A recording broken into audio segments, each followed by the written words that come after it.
Em nome do Pai, do Filho e do Espírito Santo. Amém. Amados irmãos e irmãs, é com muita alegria que nós estamos aqui para juntos estudar e meditar. Primeira leitura, a igreja nos apresenta para esta quarta-feira da terceira semana do Advento. Já quero chamar a sua atenção. A partir de hoje, o Advento começa agora na sua segunda parte, onde nós vamos ver que nos evangelhos o foco agora será exatamente em textos ligados ao nascimento de Jesus. Então, o tom agora muda. O foco não será mais sobre a segunda vinda de Cristo, mas essencialmente sobre o Natal, o nascimento do Verbo encarnado. E, amados irmãos e irmãs, a primeira leitura que nos é apresentada para esta quarta-feira se encontra lá em Gênesis 49, versículo 2 e do 8 até o 10, que nos diz assim: Naqueles dias, Jacó chamou seus filhos e disse: Juntai-vos e ouvi, filhos de Jacó. Ouvi, Israel, vosso pai. Judá, teus irmãos te louvarão. Pesará a tua mão sobre a nuca de teus inimigos. Se prostrarão diante de ti os filhos de teu pai. Judá, filhote de leão, subiste, meu filho, da pilhagem. Ele se agacha e se deita como um leão e como uma leoa. Quem o despertará? O cetro não será tirado de Judá, nem o bastão de comando dentre seus pés, até que venha aquele a quem pertencem e a quem obedecerão os povos. Amados irmãos e irmãs, a gente está lá em Gênesis 49, que traz exatamente as bênçãos de Jacó antes de morrer. E aí, não é apenas um desejo, de um pai que está prestes a morrer diante da sua velhice, mas é uma profecia sobre o futuro das tribos de Israel. É importante a gente colocar isso. Porque Jacó fala como um pai, né? Um pai como também o próprio Israel, que é portador da promessa. E como cada filho representa uma das tribos, então as palavras focam o destino histórico de Israel. É isso que a gente tem que colocar em mente. No versículo 2 ele coloca, Juntai-vos e ouvi, filhos de Jacó. Então ele está colocando uma cena muito solene. São as suas últimas palavras, uma espécie de um testamento espiritual. E eu acho que isso também casa muito bem com o Advento, porque o Advento é tempo de escuta. É tempo de ouvir a promessa de que Deus de fato prometeu o envio de seu único filho para então nos salvar. E ele está prestes a nascer no Natal.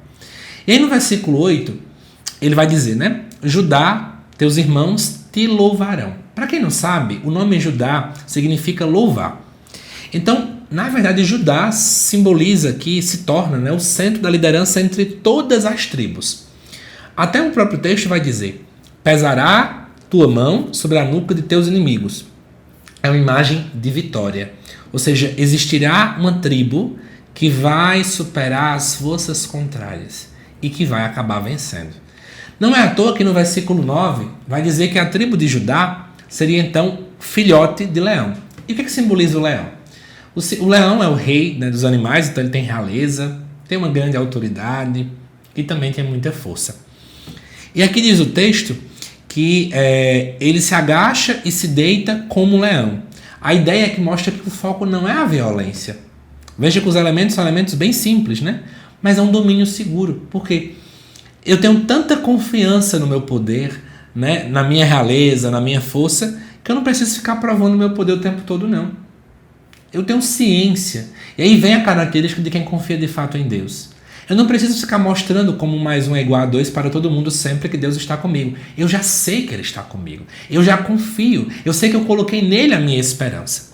E aí chegamos no versículo 10, que vai dizer que o cetro não será tirado de Judá. E, amados irmãos e irmãs, é daqui que começa a esperança do Messias. Por quê? É interessante que a gente compreenda que aqui está falando que em momento algum o reinado será tirado de Judá. O reinado não terá fim. Existirá alguém no futuro, que a gente não sabe quem é essa pessoa, mas é alguém no futuro que terá uma autoridade e que todos obedecerão. É isso que está sendo colocado. Por isso que coloca-se aqui, até que venha aquele a quem pertencem e a quem obedecerão todos os povos. E, amados irmãos e irmãs, isso tem totalmente ligação com o Advento. Nós estamos agora nos preparando para celebrar o nascimento do Messias, o nascimento do nosso Senhor Jesus Cristo. E vemos aqui Deus conduzindo a história. Deus que realmente realiza a sua promessa. Deus que nunca mentiu para nós. E, amados irmãos e irmãs, olhar isso aqui é entender que Deus é um Deus paciente, é um Deus que cumpre o que promete. E é Cristo, o leão da tribo de Judá, como muito bem o texto acaba colocando para nós.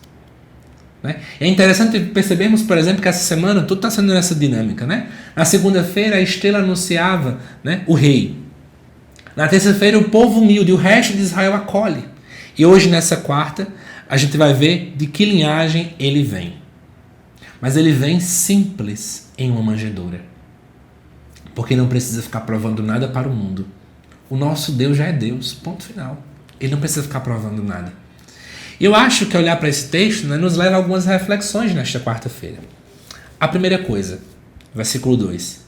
Será que temos escutado antes de tudo? Será que temos ruminado nas promessas do nosso Deus? Segunda coisa, quando o texto acaba falando, né, Judá como um filhote de leão, que como eu falei para vocês, simboliza também essa confiança, a sua autoridade, a sua realeza, às vezes parece que a gente vive como se não compreendêssemos que temos uma realeza, né?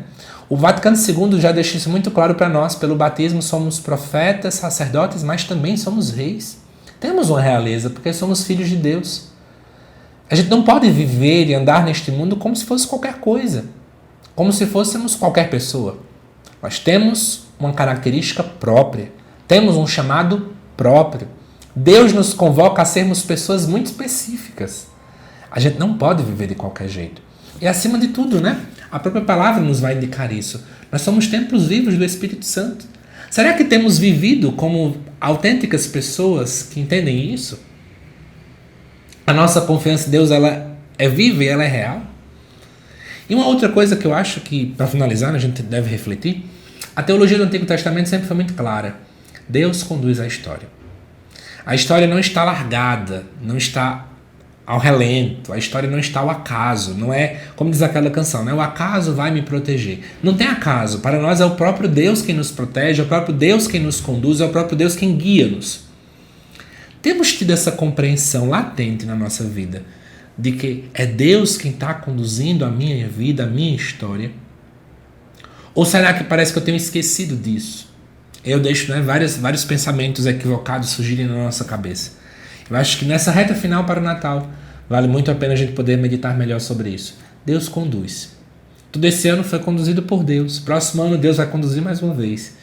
E ter essa certeza dentro de nós é fonte de muita alegria. Que Deus te abençoe, amado irmão, amada irmã. Te aguardo daqui a pouco às 7 horas da noite, para juntos também estudarmos o Evangelho desta quarta-feira. Até mais.